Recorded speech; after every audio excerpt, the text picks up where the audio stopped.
The cold unseared cut through Herman Vale's threadbare coat as he trudged across the frozen mining colony's main square. Wind whipped particles of ice against his weathered face, each tiny impact another small punishment in a life full of them. The moons hung low in the permanent twilight sky, casting ghostly blue shadows across the ramshackle buildings that served as shelter for those unfortunate enough to call this place home. Herman hadn't meant to pass by the slave market. He generally avoided the monthly spectacles, where beings from across the galaxy were auctioned off like equipment, their value measured by the strength of their backs or the rarity of their abilities. Today, though, a shortcut through the old ship hangar had seemed worth the discomfort. The auction would be long over, the traders packing up to leave until next month's shipment of misery arrived. He slowed as he approached the hangar doors. Most of the crowds had dispersed, leaving only a few traders loading their merchandise onto transport vessels.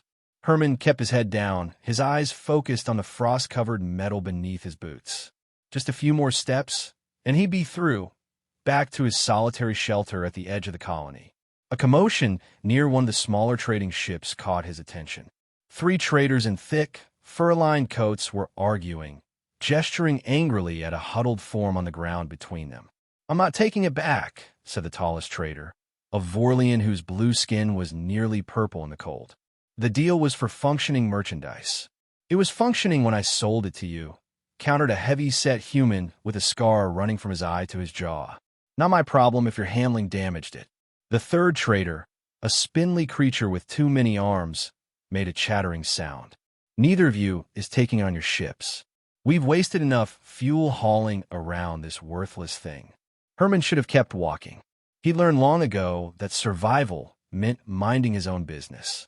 But something, curiosity perhaps, or some long-dormant sense of decency, made him stop and look at the worthless thing that had caused such discord. It was a humanoid figure, small and crumpled against the metal floor. At first, Herman thought it might be dead, but then he caught a slight movement, the rise and fall of shallow breathing. The being had grayish-blue skin that seemed almost translucent in the harsh light of the hangar. What caught Herman's attention, though, was its hair, a vibrant red that seemed impossible in this colorless world, like a splash of blood against snow. "What will you do with it?" The question left Herman's mouth before he could stop himself. The 3 traders turned, surprised by the interruption. "The hell do you care?" asked the scarred human. "It's useless. Can't work, can't speak, doesn't respond to commands. Might as well dump it outside and let the cold take care of it." Herman knew he should walk away. Every instinct for self-preservation screamed at him to leave, to return to his isolated existence where he answered to no one and owed nothing to anyone. But his eyes kept returning to that shocking red hair, to the slight movement of breath that meant this being, whatever it was, still clung to life. "I'll take it," he said. The 3 traders exchanged glances, then burst into laughter. "You're joking," said the Vorlian. "What would you do with it?" Herman shrugged, not entirely sure himself. "Not your concern." "How much?" More laughter. "You can have it for free," said the many-armed trader. "Consider it a gift. Just get it out of our sight." Herman approached cautiously. Up close, he could see the being was female, or at least feminine in appearance. Her face was gaunt, her closed eyelids nearly translucent. The red hair was matted and filthy, but still startlingly vivid. She wore only a thin gray shift, completely inadequate for Seared's brutal climate. With a grunt, Herman removed his outer coat and wrapped it around the frail figure. She felt impossibly light as he lifted her, like a hollow shell rather than a living creature. She made no sound, gave no indication she was aware of being moved. "You're making a mistake," called the scar trader as Herman carried her away. "That thing's broken beyond repair." Herman didn't respond. He wasn't sure why he was doing this, only that he couldn't leave her to freeze to death on the hangar floor. Maybe it was a mistake, but it was his mistake to make. The journey back to his shelter took twice as long, burdened as he was with the unconscious figure and now lacking the protection of his coat. By the time he reached the converted cargo pod that served as his home, his teeth were chattering violently, and he could no longer feel his extremities. The cargo pod had once been used to transport mining equipment. Now, its reinforced walls and insulation made it one of the more desirable dwellings in the colony. Herman had claimed it years ago when he first arrived on Seared, seeking anonymity at the edge of civilized space. The interior was sparse but functional: a heating unit, a bunk, storage compartments, and a small workspace where he repaired mining equipment for credits. He laid the mysterious being on his bunk and activated the heating unit to its highest setting. The pod began to warm quickly, but the blue-skinned woman showed no response to the change in temperature. Herman stood over her, suddenly uncertain. What had he been thinking? He had no medical training, no knowledge of her species, no idea what she needed to survive. Yet he couldn't bring himself to regret his impulsive decision. There had been something in those traders' casual cruelty that had awoken something in him, something he thought had died long ago. "Well," he said aloud, his voice rough from disuse, "I suppose we should get you cleaned up." He filled a basin with precious warm water and found a relatively clean cloth. Gently, he began to wash the grime from her face. Her skin felt cool to the touch, but not as cold as it should have been given her exposure. He wondered if her species naturally ran at a lower temperature. As the dirt cleared away, he could see that her features were delicate, almost elvish, with high cheekbones and a pointed chin. There were faint patterns on her skin, geometrical markings that might have been natural or tattooed. Her breathing remained shallow and steady, her eyes firmly closed. After cleaning her face and hands, Herman decided it would be inappropriate to go further. He covered her with his thermal blankets and sat back in his only chair, watching her with a mixture of curiosity and apprehension. "I don't know if you can hear me," he said, feeling foolish for talking to an unconscious stranger, "but you're safe here, for whatever that's worth." He ran a hand through his graying hair, realizing the absurdity of his situation. He had lived alone for nearly a decade, avoiding entanglements of any kind. Now he had brought a strange, possibly dying being into his home on a whim. "I'm Herman," he continued, still unsure why he was speaking. "Herman Vale. This is Seared, though I doubt that means anything to you. It's not a place anyone comes to by choice." The woman remained still, giving no indication she heard anything. "All right then," Herman sighed. "Rest. I'll try to find something for you to eat when you wake up. If you wake up." He moved to his workbench, trying to focus on the broken mining scanner he'd been repairing before his ill-fated trip across the colony. His fingers worked automatically, disassembling the corroded components, while his mind remained fixed on the silent figure in his bed. Who was she? What species? How had she ended up in a slave auction on this frozen moon at the edge of civilized space? And most importantly, what was wrong with her? The traders had called her broken, worthless. Was she ill? Injured? Or was the vacant stillness something else entirely? Herman had seen slaves with broken spirits before, beings who had retreated deep inside themselves after suffering unspeakable traumas. Sometimes they recovered, given time and gentle treatment. Often they didn't. As night deepened, Herman made a makeshift bed on the floor beside his workbench.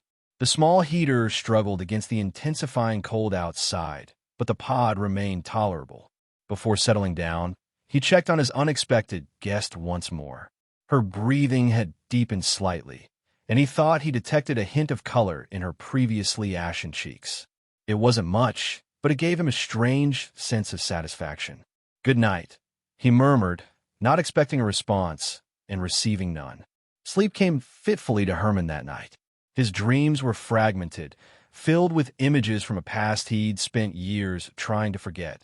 The gleaming spires of Turon, the scientific facility where he'd once worked, the faces of colleagues who had trusted him. And then the flames, the screams, the accusations. He woke with a gasp, his body drenched in cold sweat despite the chill in the air. The pod was dark except for the red glow of the heater and the dim light filtering through the small reinforced window. For a moment, he was disoriented, confused by the unfamiliar sensation of sharing his space with another being.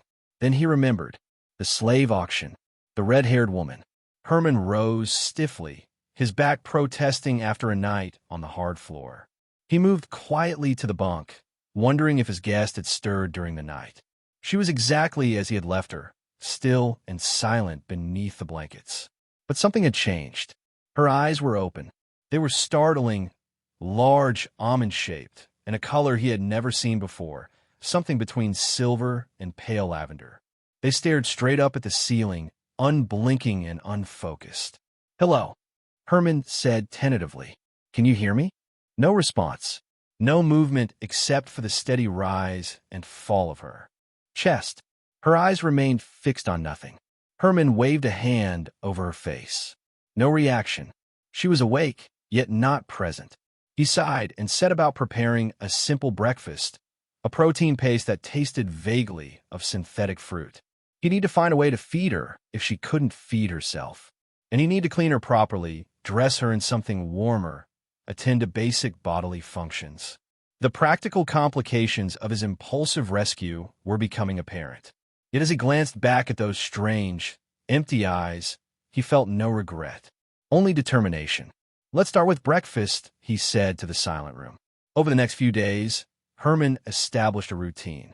Each morning, he would carefully prop his guest up against the wall and feed her spoonfuls of thin protein paste. She swallowed reflexively, but made no other movements. He would clean her face afterward, then lower her back to a resting position. He spoke to her constantly, surprising himself with how many words he had after years of near silence. He told her about the colony, about his work repairing equipment, about the harsh weather and the brief, spectacular auroras that sometimes lit the night sky. He found himself mentioning small details of his past, his childhood on a farm on New Terra, his education in engineering, fragments of a life before Seared. He never mentioned Turon, or what had happened there. Some secrets were too dark to voice, even to an unresponsive audience. On the fourth day, something changed. As Herman was feeding his guest the morning meal, her eyes, previously fixed on nothing, shifted slightly to focus on the spoon. It was a tiny movement, barely perceptible, but Herman froze, the utensil halfway to her mouth. "You can see this?" he asked, moving the spoon slightly. Her eyes tracked the movement just barely. Herman felt his heart rate increase. "That's it. That's good. Are you hungry? Can you understand me?" No verbal response came, but her eyes remained on the spoon. Herman carefully brought it to her lips, and she opened her mouth a fraction wider than before, accepting the food with what almost seemed like eagerness. That night, Herman lay awake on his makeshift bed, his mind racing. It was a small sign, perhaps meaningless, but it fed a hope he hadn't realized he was harboring, that the woman might recover, might eventually communicate, might someday tell him who and what she was. In the darkness, he heard a sound, a soft rustling from the bunk. He sat up quickly, straining his eyes in the dim red glow of the heater. The woman had moved. It wasn't much, just her hand, now resting at her side rather than across her chest where he had placed it. But it was the first voluntary movement he had seen her make. "Hello," he whispered. No response, but he was certain she was awake, conscious in some deeper way than before. "I'm Herman," he said. "I don't know if you remember me telling you that. You're my home on Seared. You're safe." Silence stretched between them, but Herman sensed a difference in the quality of that silence. It felt attentive, as if she were listening rather than merely existing in the same space. "Can you tell me your name?" he asked, not expecting an answer. To his shock, her lips parted. No sound emerged, but her mouth formed a shape, an effort at communication. Herman moved closer, kneeling beside the bunk. "Take your time. No rush." Her lips moved again, and this time a whisper emerged, so faint he almost missed it. "Syria." The name hung in the air between them, fragile as frost. Herman felt an unexpected warmth in his chest, something like pride, or relief, or a nameless emotion he had no reference for. "Syria," he repeated. "That's your name." A tiny nod, almost imperceptible. "It's good to meet you, Syria. Welcome back." Her eyes found his in the darkness, and though her face remained largely expressionless, he thought he detected something in those strange, luminous orbs, a flicker of recognition, perhaps even gratitude. It was a beginning. Days passed, and Syria's progress came in small increments. She began to sit up on her own, though she still spent most of her time lying down. She would track Herman with her eyes as he moved around the small pod. Occasionally, she would whisper single words: water, cold, light, her voice raspy from disuse. Herman fashioned clothing for her from his spare garments, cutting and stitching them to her smaller frame. Her brilliant red hair, now clean and untangled, seemed to catch every available ray of light in the dim pod. Against her blue-gray skin, it created a striking contrast that Herman found himself studying when he thought she wasn't watching. One evening, as a particularly vicious storm raged outside, Herman sat at his workbench, carefully repairing a comm unit for one of the colony's administrators. The work was delicate, requiring complete concentration, yet he found himself repeatedly distracted by the sensation of being observed. He glanced over at Syria, who was indeed watching him intently from the bunk. Her gaze wasn't vacant anymore. It was curious, alert. "Interested in communications technology?" he asked, offering a small smile. She didn't smile back. He had yet to see any expression cross her features, but she nodded slowly. "This is a standard interstellar comm unit," he explained, holding it up. "Basic tech, but it gets the job done. Connects to the relay satellites in orbit." Syria's eyes focused on the device, and her hand twitched slightly, as if reaching for it. Herman hesitated, then brought the comm unit to her. "Do you want to see it?" She didn't take it, but her slender fingers hovered near its surface. Then, to Herman's surprise, she made a soft humming sound, a note so pure it seemed to vibrate through the metal walls of the pod. The comm unit in his hand flickered to life, its indicator lights pulsing in rhythm with her tone. Herman stared, astonished. "How did you do that?" Syria stopped humming. The comm unit went dark again. Her eyes met his, and for the first time, he saw something like apprehension in them. "It's okay," he said quickly. "That was amazing. What else can you do?" She looked away, retreating into herself again. Herman mentally kicked himself for pushing too hard, too quickly. "Never mind," he said gently. "No pressure. I'm just curious about you." Syria remained withdrawn for the rest of the evening. Herman returned to his work, though his mind kept replaying the moment when her humming had activated the comm unit. He had heard rumors of species with natural abilities to manipulate technology, to commune with electronic systems through sound or touch, but he had never encountered such abilities firsthand. If Syria possessed such talents, it would explain why she had been valued as a slave, and perhaps why she had been discarded when she became unresponsive. A tool that wouldn't work was worthless to those who saw beings only as instruments. That night, as the storm reached its peak, howling winds battering the pod, Herman was awakened by a different sound, a soft, mournful keening. He sat up, momentarily disoriented, to find Syria sitting upright on the bunk, her arms wrapped around her knees, rocking slightly as she made that haunting sound. "Syria," he called softly, "are you all right?" She didn't acknowledge him. Her eyes were wide open but unseeing, fixed on some distant horror only she could perceive. The keening continued, rising in pitch until it set Herman's teeth on edge. He approached cautiously, unsure whether to touch her. "Syria, you're safe. It's just a storm. Nothing can hurt you here." The words seemed inadequate, empty reassurances against whatever nightmare held her in its grip. On impulse, Herman began to hum a simple melody, a lullaby his mother had sung to him as a child, long ago on a planet whose name now evoked only bitterness. To his surprise, Syria's keening subsided. She continued to rock, but her eyes gradually focused, returning to the present. After a moment, she began to hum along with him, her pure tones weaving around his rougher voice in an improvised harmony that sent shivers down his spine. They sat like that, humming together, until the worst of the storm passed. When silence finally fell, Syria spoke, the longest sentence he had heard from her yet. "They broke the music inside me," she whispered. Herman felt a chill that had nothing to do with the temperature. "Who did?" "The masters, when I wouldn't sing for them anymore." Her voice was stronger now, though still soft. "They put the pain in my head until the music shattered. Herman swallowed hard. I'm sorry that happened to you. You've never tried to make me sing. It wasn't a question, but Herman answered anyway. No, I wouldn't. Syria nodded, seeming to accept this. Your song is sad. Herman hadn't realized. I suppose it is. You're broken too, she observed, with the simple directness of child. The words struck Herman like a physical blow. He had spent so many years hiding from his past, building walls around his guilt and shame. Yet this damaged being had seen through him with ease. Yes, he admitted finally. I am. Syria extended her hand, palm up, in a gesture that seemed like an offering. After a moment's hesitation, Herman placed his calloused hand in her smooth one. Her skin was cool, but not unpleasantly so. Two broken pieces, she said.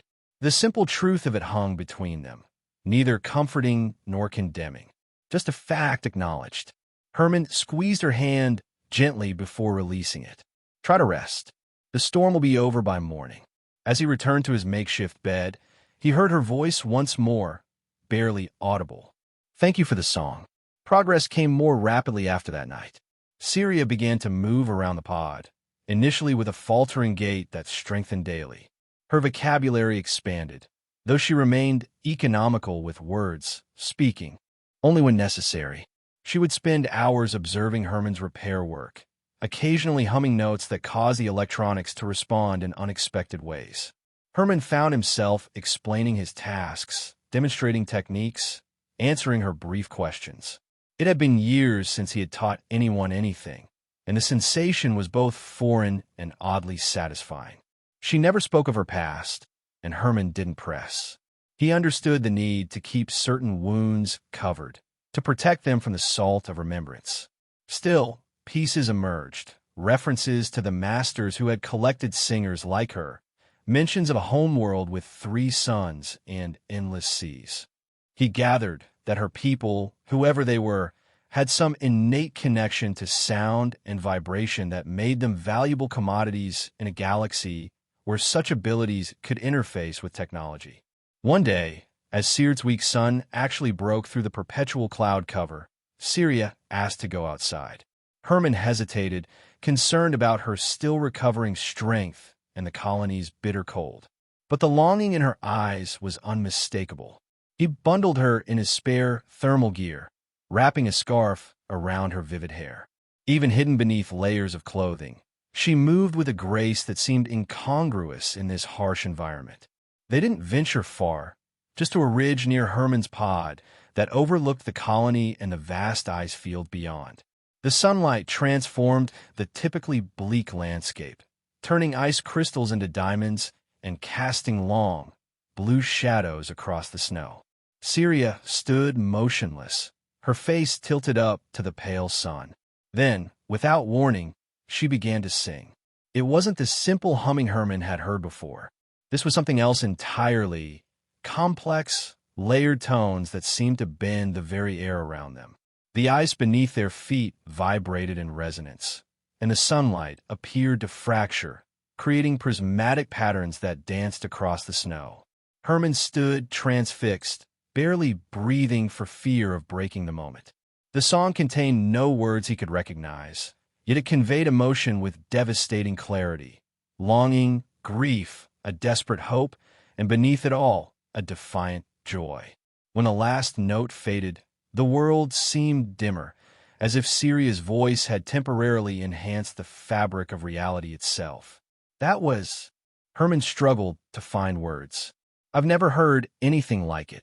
Syria's expression remained serene, though her eyes held a new light. A remembering song. From before. Before the masters? She nodded.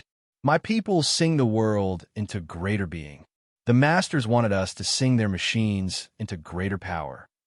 She looked out over the ice fields. I refused, many times, until they put the silence in my mind. Herman thought of how he had found her, vacant, unresponsive. That's what happened to you? They silence your mind somehow. A device. Her hand drifted to the base of her skull.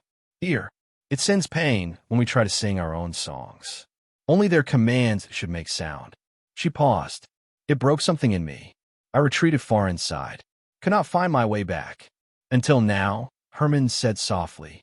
She turned to him, and for the first time, he saw a faint smile curve her lips. Until you gave me silence filled with kindness, not silence filled with pain. Something shifted in Herman's chest, a loosening of a knot he had carried so long he'd forgotten it was there. Her words were a simple truth, yet they struck him with the force of revelation. He had given her the one thing he had in abundance, solitude without demands. I didn't do much, he demurred. You saw me, she said simply, when I was invisible. Before Herman could respond, a distant mechanical whine cut through the crisp air. He turned, scanning the horizon, and felt his blood run cold. A sleek vessel was approaching the colony, a design he recognized instantly as belonging to slave traders, but more high-end than the usual ships that visited Seared. We need to get back inside, he said urgently, taking Syria's arm. Now, she followed without question, seeming to sense his alarm. As they hurried back to the pod, Herman's mind raced. It could be coincidence, regular traders coming for the monthly auction, but the timing, so soon after Syria had begun to recover, to use her abilities again, it made him uneasy. His fears crystallized into certainty the next morning when he made his weekly trip to the colony supply depot. Whispers followed him, and more than once he caught fragments of conversation about high-end traders looking for stolen property, specifically a blue female with red hair. Herman collected his supplies quickly, avoiding eye contact, and took a circuitous route back to his pod. His mind worked furiously, evaluating options that seemed increasingly limited. Syria was sitting cross-legged on the bunk when he returned, her fingers tracing patterns in the air that left faint luminous trails, another ability she hadn't demonstrated before. She looked up as he entered, and her expression immediately shifted. Danger, she said. It wasn't a question. Herman nodded grimly as he secured the door. Traders are looking for you. I think they must have detected your song yesterday. Syria's hands fell to her lap, the glowing patterns dissipating. They will take me back. No. The force of Herman's response surprised even himself. They won't. Her silver lavender eyes studied him. You would fight for me? The question hung in the air, loaded with implications. Herman had spent a decade avoiding conflict, running from his past, keeping his head down. Fighting meant standing up, being seen, risking everything. Yes, he said, the word emerging rough and certain. I would. Something flickered in Syria's eyes, a flash of emotion too complex for him to interpret. Then she rose from the bunk with fluid grace and approached him, stopping just within arm's reach. Why, she asked. The question stripped Herman bare. Why indeed? He had no claim on her, no responsibility beyond what he had voluntarily assumed. She was recovering her strength daily. Soon she might not need him at all. What was she to him that he would risk the fragile security he had built? Because you're not a thing to be owned, he said finally. Because what they did to you is wrong. Because he faltered, confronting feelings he hadn't allowed himself in years. Because in helping you, I've felt more alive than I have in a very long time, he finished quietly. Syria nodded, as if he had confirmed something she already knew. Then we fight together. The next 3 days were tense, filled with preparation and watchful waiting. Herman called in favors from the few colony residents he had helped over the years, gathering information about the traders, a specialized group known for reclaiming valuable assets, with a reputation for ruthless efficiency. Syria spent hours in deep concentration, practicing her abilities, pushing against whatever damage had been done to her mind. Sometimes the pod would fill with ethereal music that made the air shimmer.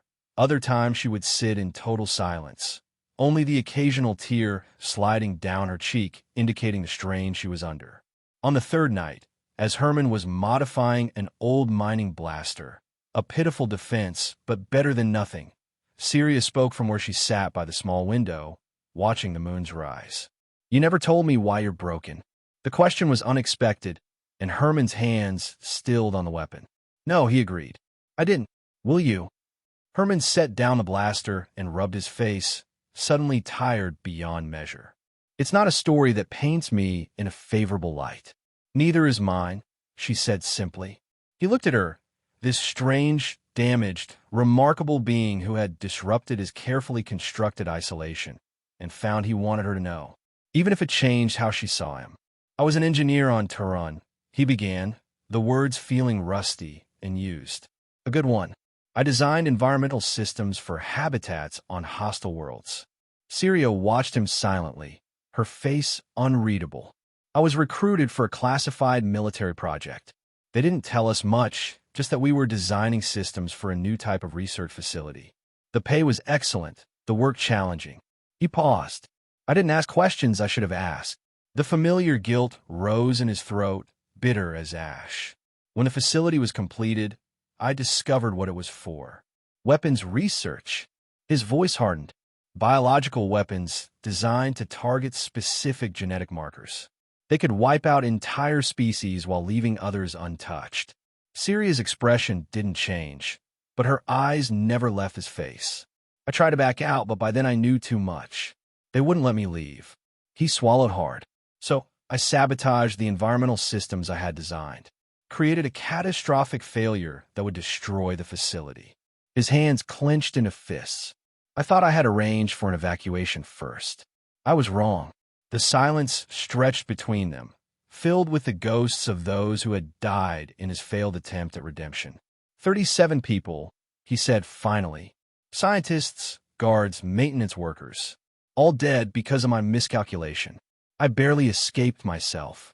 He couldn't look at her now, didn't want to see the judgment or disgust that surely must be there. So I ran, changed my identity, ended up here at the edge of everything, where no one asks questions about the past. He gave a humorless laugh. Fitting punishment, I suppose. Living with what I did, alone in a frozen hell. When Syria finally spoke, her voice was soft but clear. You try to stop something evil. I committed something evil in the process. Yes, she agreed, surprising him with her bluntness. But your broken pieces aren't jagged with malice. They're sharp with regret.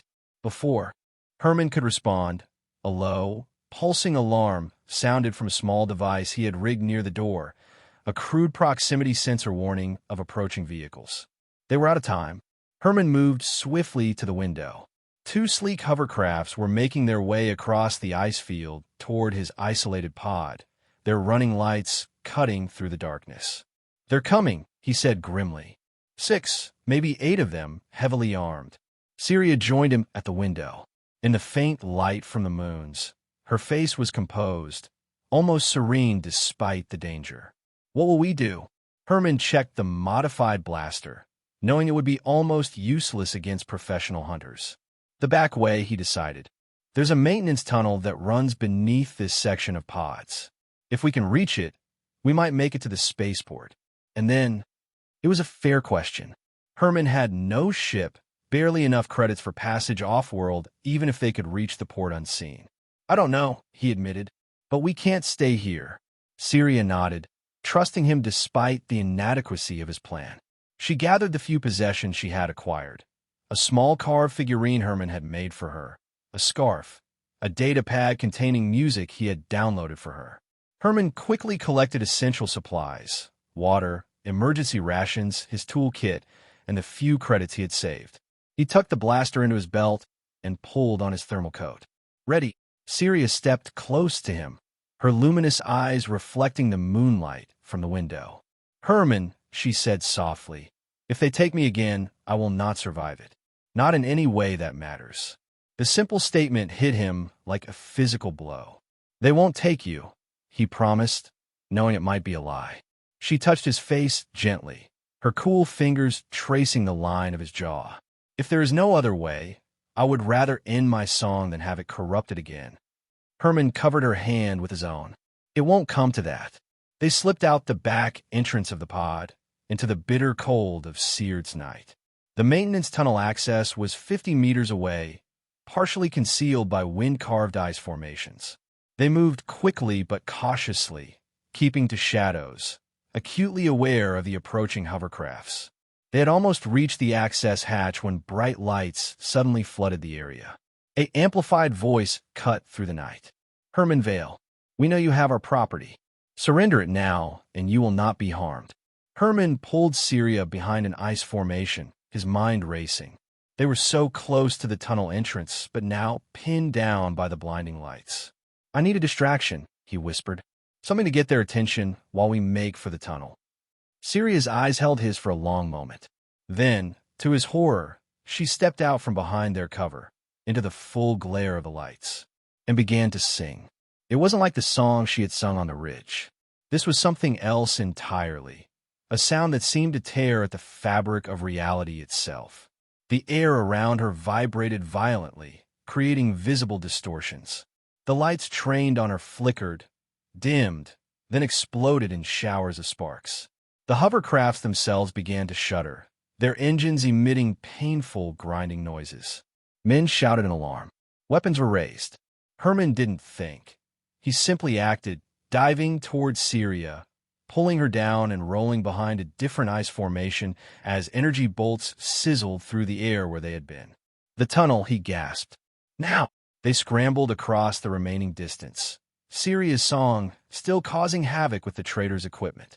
Herman wrenched the access hatch open, and they dropped into the darkness below, just as a volley of shots hit the ice where they had stood. The maintenance tunnel was narrow and frigid, dimly lit by emergency lighting strips that cast everything in a sickly blue glow. They moved as quickly as they could in a half-crouch, heading in the general direction of the spaceport. "What was that?" Herman asked when they had put some distance between themselves and their pursuers. "That song. I've never heard you make sounds like that before." Syria's face was drawn with exhaustion. "Unmaking song," she said tersely. "Dangerous. Hurts the singer too." Herman noticed now the faint tremor in her hands, the strained quality of her breathing. The powerful display had cost her. "We'll rest soon," he promised. "Just need to get farther away first." They continued through the tunnel system, which grew increasingly complex as they approached the more populated areas of the colony. Junctions and side passages appeared, some marked with faded signs, others completely unmarked. Herman navigated as best he could, relying on half-remembered maintenance routes from his early days on Seared. After what felt like hours, they emerged into a larger chamber, a hub where multiple tunnels converged. Emergency generators hummed quietly, providing better lighting and, crucially, some warmth. "We'll rest here," Herman decided, "just for a little while." Sirius sank gratefully to the floor, her back against a humming generator. Herman sat beside her, offering water and a nutrient bar from his supplies. They ate and drank in silence, each lost in their own thoughts. "We didn't have a plan beyond this point, did we?" Syria finally asked, a hint of wry humor in her voice. Herman smiled ruefully. "Not much of one, no. Get to the spaceport. Somehow, find passage off-world, go. Somewhere. Somewhere without slave traders," she suggested. "That narrows it down a bit." A faint smile touched her lips, then faded. "They won't stop looking. Not for me. Not now that they've seen what I can do." Herman knew she was right. The unmaking song had demonstrated a power far beyond what ordinary harmonizers, he had learned that was her people's name, were known to possess. To the traders, she would now be an asset worth pursuing across the galaxy. "Then we'll keep running," he said. "Find somewhere remote, somewhere they won't look." "Is that a life?" she asked softly. "Always hiding, always afraid?" The question hit too close to home. Wasn't that exactly the existence he had carved out for himself on Seared? Always hiding from his past, from connection, from anything that might disturb the careful numbness he had cultivated? Before he could answer, a distant sound echoed through the tunnels, the clatter of boots, the murmur of voices. The traders had found the maintenance system. "We need to move," Herman said urgently, gathering their meager supplies. They chose a tunnel that sloped gently upward, hopefully leading toward the surface near the spaceport. The sounds of pursuit grew fainter behind them, but Herman harbored no illusions. The hunters were likely splitting up, covering all possible routes. The tunnel eventually terminated in another access hatch. Herman listened carefully before cracking it open and peering out. They had emerged in a service alley between storage warehouses, not far from the spaceport's perimeter fence. The moons had set, and Siert's weak sun was just beginning to lighten the eastern sky. "Stay close," Herman whispered as they slipped out of the tunnel. They made their way cautiously through the pre-dawn shadows, skirting the pools of light cast by security lamps. The spaceport itself was a modest facility, a control tower, a few hangars, and a landing field just large enough to accommodate the merchant vessels and occasional passenger liners that serviced the remote colony. A chain-link fence, topped with razor wire, surrounded the perimeter. As they approached, Herman assessed their options. Climbing was possible, but risky. The fence was likely alarmed, and they would be exposed during the attempt. "I might be able to disable a section," he murmured, eyeing the fence's power conduits. Syria touched his arm lightly. "Let me try something first." She moved closer to the fence and began to hum softly. Not the destructive tones of the unmaking song, but something subtle, almost subliminal. To Herman's amazement, the small indicator lights on the fence's security system blinked from red to green along a short section directly in front of them. "Quickly," Syria whispered. "I'm telling it we belong." They slipped through the fence, which seemed to part just enough to allow their passage before sealing seamlessly behind them.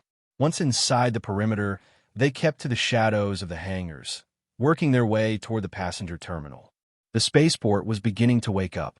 Ground crew moved between ships, performing pre-flight checks. Security personnel patrolled, though with the lackluster attention typical of a low-priority outpost. Herman led them to a service entrance at the back of the passenger terminal. Another soft song from Syria convinced the electronic lock that they had proper authorization, and they slipped inside. The terminal was small, a single waiting area, a few vendor kiosks, and a departure gate. A display board showed only 2 outbound flights scheduled for the day, a cargo hauler bound for the mining hub at Centauri Beta, and a passenger liner making its monthly stop on the way to the core worlds. The passenger ship, Herman decided.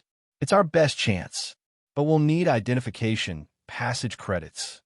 Syria was studying the departure board, her head tilted slightly. The ship leaves in 3 hours. Security will be watching for us by then. She was right. Even if they somehow obtained the necessary documents and credits, the traders would have alerted port authorities. Their descriptions would be circulated, perhaps with some fabricated criminal charges to ensure cooperation. "We need another way," Herman muttered, scanning the terminal for inspiration. His gaze landed on a service corridor marked Authorized Personnel Only. It might lead to the cargo loading areas, perhaps even to the ships themselves, if they could stow away on a passenger liner. A commotion at the terminal's main entrance interrupted his thoughts.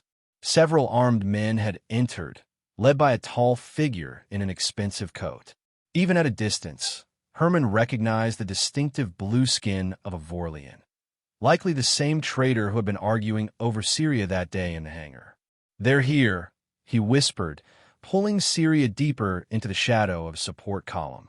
The Vorlian was speaking urgently to the terminal security officers, showing them something on a handheld device. Images of Syria and Herman, no doubt. The officers nodded and began to spread out, moving methodically through the terminal. "The service corridor," Herman breathed. "It's our only chance." They waited until the nearest security officer turned away, then moved swiftly across the terminal floor to the restricted doorway. Again, Syria's soft humming convinced the lock to grant them access, and they slipped through, pulling the door closed behind them. The corridor beyond was utilitarian and deserted, lit by harsh overhead lights. It branched in several directions, with signs indicating various service areas, baggage handling, maintenance, crew facilities. "This way," Herman said, pointing toward a sign marked cargo loading. "If we can reach the loading bay, we might be able to board the passenger liner unnoticed." They moved quickly but cautiously, alert for the sounds of pursuit.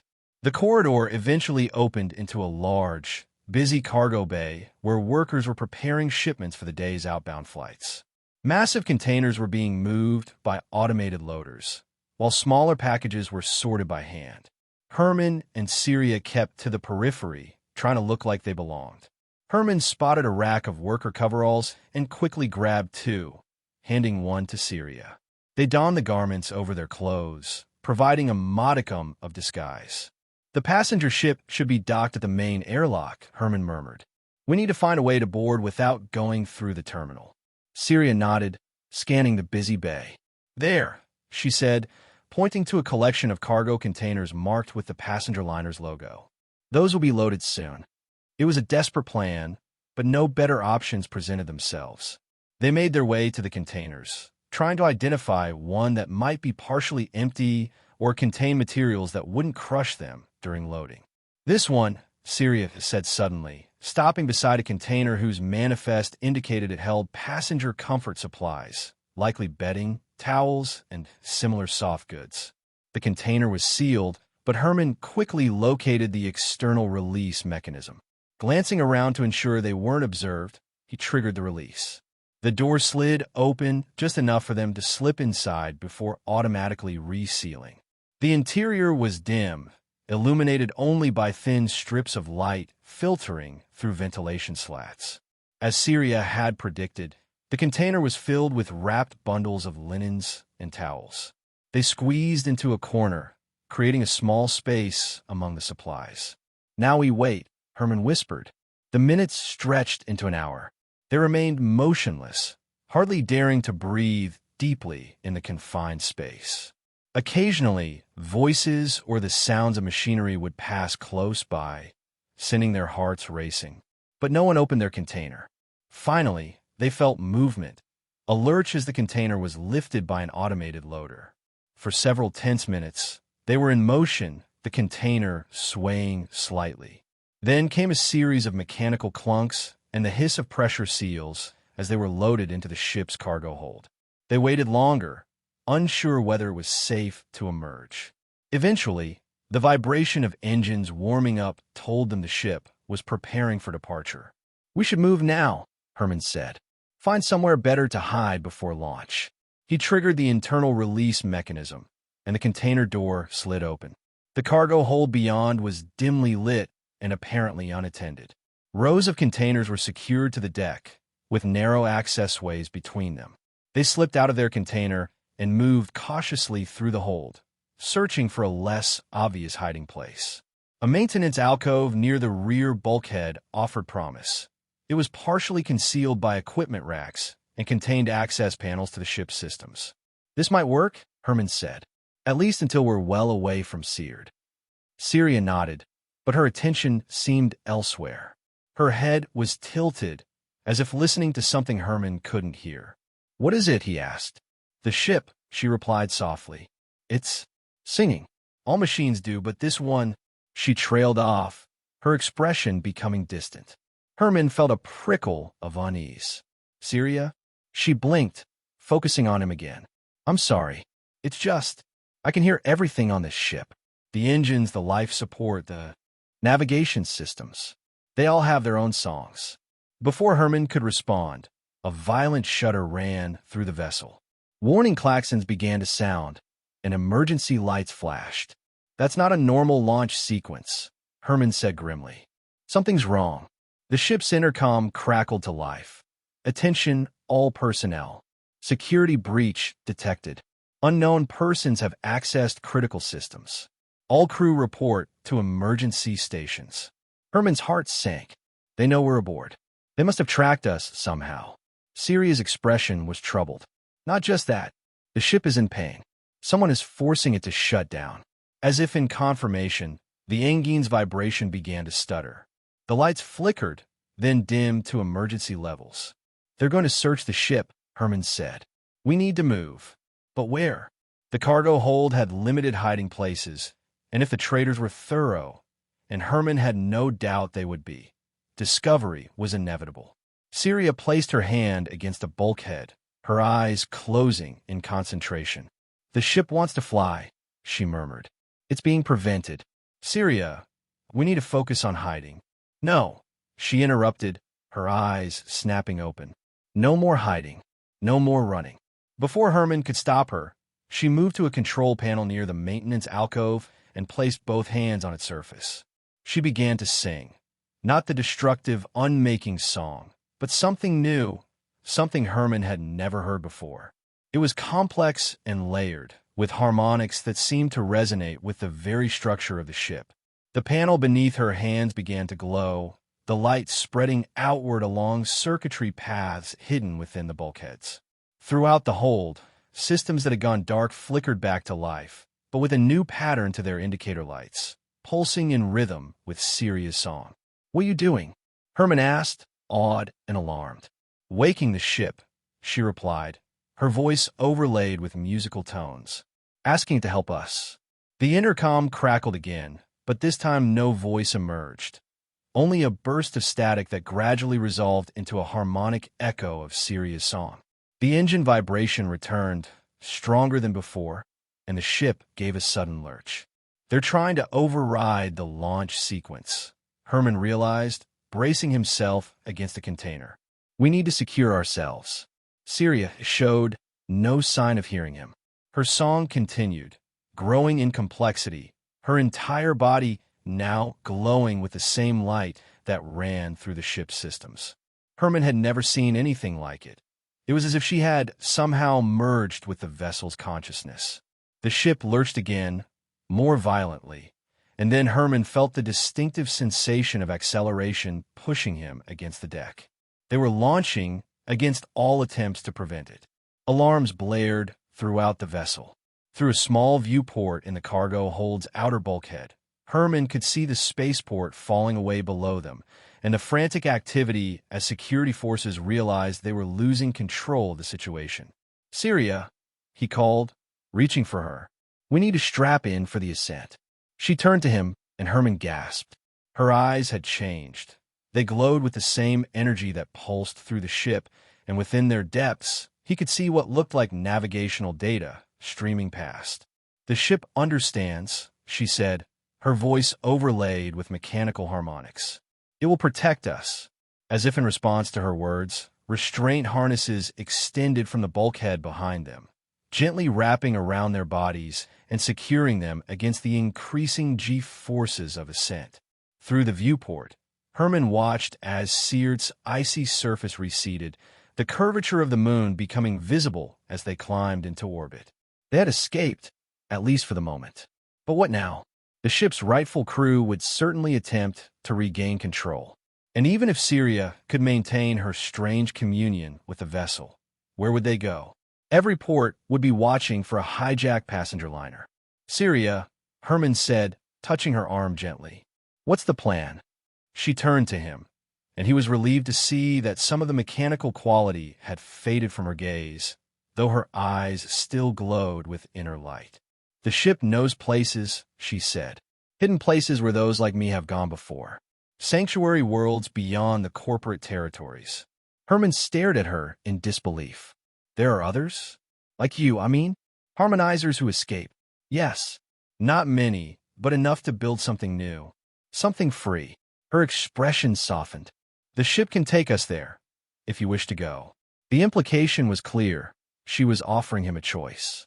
He could leave now, find his own way once they reached a neutral port. Their bargain, such as it was, had been fulfilled. She was free of the traitors. He had done what he impulsively promised that day in the hangar. Yet the thought of parting from her left an unexpected hollowness in his chest. In the short time they had been together, she had somehow broken through the walls he had built around himself, forced him to confront emotions he had buried beneath years of self-imposed isolation. "Will I be welcome there?" he asked quietly. "A human with my history." Siria's glowing hand covered his. "We are all broken in some way. That is why we seek each other." The ship shuddered slightly as it executed a course change, accelerating toward the edge of the system.